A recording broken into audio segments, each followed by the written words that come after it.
Hi అండి, అందరికీ నమస్తే. ఈరోజు ఈ వీడియోలో మేము భద్రకాళి టెంపుల్ వెళ్ళినామండి. ఈ టెంపుల్ హన్మకొండలో ఉంటుంది. మేము ఎన్నోసార్లు హన్మకొండకు వెళ్ళినాం, కానీ ఏ రోజు మాకు భద్రకాళి టెంపుల్ చూసే అవకాశం అయితే ఎప్పుడు కుదరలేదు. ఈసారి కూడా వెళ్దాము అని అనుకునేసరికి విపరీతమైన గాలి దుమారం వచ్చిందండి. క్యాన్సిల్ చేసుకుందాం అనుకున్నాం, కానీ కాకపోతే ఎట్లయినా సరే ఈసారి వెళ్దాం అనేసి వెళ్ళినాము.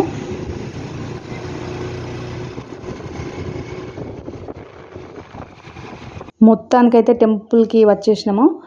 మా సార్ బండిని అటు పక్కకి పార్కింగ్ చేస్తాడు.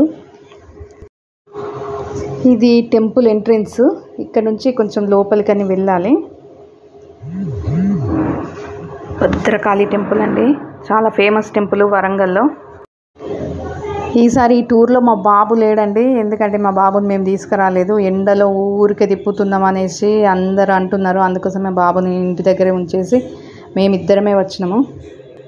మా సార్ ఇంతకుముందు వాళ్ళ స్కూల్ పిల్లల్ని తీసుకొని టూర్కి తీసుకొచ్చిండండి ఇక్కడికి. అసలు గుళ్ళో కొంచెం కూడా రష్ లేదండి, చాలా ప్రశాంతంగా ఉన్నది. మేము అందుకోసమే ఫాస్ట్గా ఒక కొబ్బరికాయ తీసుకొని వెళ్ళి తొందర దర్శనం చేసుకొని వెళ్ళిపోవాలని డిసైడ్ అయిపోయినాము. ఎందుకంటే వెదర్ అస్సలు బాగాలేదండి. ఒకవేళ వర్షం పడిందంటే కథ మేము ఇక్కడనే స్ట్రక్ అయిపోతాం అనేసి కొంచెం ఎక్కువ వీడియో కూడా తీయలేదు నేను. దీనికి తోడు ఇక్కడ కరెంటు కూడా పోయిందండి. ఈ అమ్మవారిని అయితే మేము చీకట్లోనే దర్శనం చేసుకోవాల్సి వచ్చింది. దీనికి పక్కనే భద్రకాళి బండ్ అనే ఉంటుందండి, చాలా బాగుంటుంది, పార్క్ లాగా. కాకపోతే అక్కడికి వెళ్ళే టైం లేకుండే.